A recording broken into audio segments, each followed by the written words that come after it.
Clients decide early if they can trust you. Connection is the heart of coaching.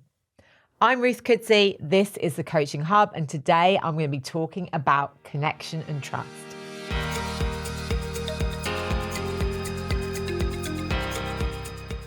I always say the heart of coaching is about trust and safety. And this is why the ICF and me, Ruth Kudzi, agree that having a call with somebody before you go into a coaching relationship is absolutely key, because you need to know that you can work with that person. And yes, connection looks different for different people, but we will often get the flag or the idea that maybe we're not able to see that person with unconditional positive regard, or maybe there's some kind of barrier or blocker to the relationship. And if we see that early on, we can decide not to work with someone. So remember, notice the red flags, but also notice the green, and be curious about difference. I often see people saying, I want to work with people like me. I want people who've got the same values or political outlook. And I'm always curious about that, because actually connection is not only based on people who think exactly the same as us. Connection is based on that positive regard. Connection is based on our nervous system. Connection is based on emotional regulation. So when we first meet with clients, a great reflective question is, how easy is it for me to connect with them? And what am I doing to build that connection? Because especially if people are new to coaching, as coaches, we can help create the spaces to really connect at that deeper level. So what does that mean? Well, it means actually giving space. It means finding out about people. We want to feel valued. The SCARF model by David Rock from the Neuro Leadership Institute talks about this idea about status. We're always looking at, are we being paid attention to? Are people listening to us? Are people showing us respect? And so if we're thinking about this and this idea that if we don't feel valued, then connection is harder. We're more likely to be in a threat state. Our brain is more likely to see some kind of discomfort or danger. How are we showing people that we value them? Some really simple things to do.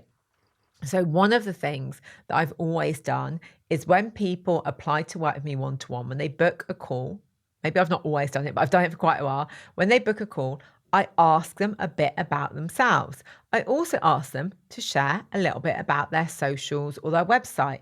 So I have a look at them first. There's a reason for this. I get to know a bit about them. So when they come onto the call, I can think about if there are any connection points. So for example, did the client go to the same university as me? If I've seen where the client's gone on holidays, somewhere that I've gone, have I noticed the client has been in a publication or shared something, which will be a starting point. Very much how I worked in recruitment many, many years ago, very much how we used to say to people, research the person interviewing you so you can build that common ground. So find out about them, but don't only find out about them, ask about them. Be genuinely interested. Hold that space and create a space for genuine connection, for building that relationship. So it's not just transactional. This is about me getting to know you. This is about that personal connection. And although we do not bring ourselves to coaching, we do not start sharing our opinions and everything else, I believe there is a space that we can share a little bit about ourselves in that initial call, but also maybe in our first coaching session, or sometimes I talk about having an intake session first, where we understand our clients' preferences, where we ask those questions, where we get to know them on a deeper level. We may share. So when we're sharing, think about the purpose. For me, is the purpose about your ego? So saying, oh, I'm Ruth Kudzi and I've written some best-selling books. Do they need to know that? Probably not. actually, if they're talking to me, one of the things that I've got going on is that I'm a parent of a neurodivergent child. Okay. I understand a bit about neurodivergence because I'm also neurodivergent. I don't need to share anything else. I don't need to start telling them about my story of diagnosis. Again, a connection. Interestingly, neurodivergent people can, especially those with ADHD like me, they can actually use that shared understanding to build a bridge. We're taught, aren't we, that when people share their personal experience when they're listening to us, so let's just say someone says they're neurodivergent, I say I'm neurodivergent, that I'm not listening to them. Actually, with neurodivergent people, we share to have that bridge of understanding, and that can help connect. So again, we're using those connection points to really understand them and to build relatedness, but to also ensure that they feel valued. So always making sure the lens is on them, on valuing them as a person. And why do we do this? Well, first of all, we do it because ultimately, if you're a coach, I would assume and I would hope you've got a genuine interest in building relationships. And we can build relationships and we can connect more effectively. Equally, if we want to have real deep coaching conversations, we need to have trust and safety. Because if we don't, if our clients do not trust us, they're not going to share those things. They're not going to go to those difficult places because they're going to feel unsafe. And of course, there are pieces here around ethics, around making sure that our clients understand confidentiality and that spaces that we share. But it's also around relatedness, building genuine connections, brain to brain, nervous system to nervous system, person to person. And I'd say I have experience when this isn't the case. I remember many years ago working with a client, and on our initial call, it felt like we connected well. But then I started to feel that there was, I don't even know how to say it other than this, that they didn't like me. And I felt it really strongly. I didn't know why. I still don't know why, but they didn't like me. And after a few coaching sessions, it felt incredibly uncomfortable to work with them. And it felt like a barrier. And I took this to supervision. I spoke to my supervisor, and I spoke to the client. And they said, yeah, they recognized that there was a lack of connection between us. I didn't say, I think you don't like me. I just said, it feels like we're not able to connect on that deeper level. What do you think? And they said, yes, I agree. And so I said, how would you feel about me suggesting a different coach or you working with a different coach? And they agreed that was a good idea. Now, I think that earlier on in the relationship, I would have probably stopped and said, look, what's going on here? It feels or it seems like there's something else here. What would you like to do about it? Putting it over to them. But that discomfort I felt, I knew was not from me because I'd done a lot of work on that. But I equally held it for too long.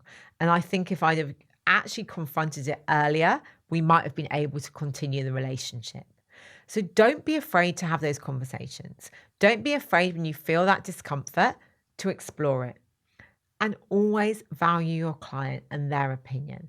If your client says to you, so for example, if it was the other way around, my client said, it feels like that connection isn't there, explore it. Be open, be curious.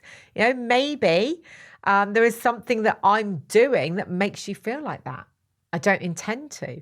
It's why I'm really deep on contracting. Even on sales calls, I say to people, I have 2 screens at home. And so when I'm looking over here, I'm looking at my screen where I've got what you filled out in your sales call beforehand, and then I'm looking at you here. So when you see me looking here, this is why.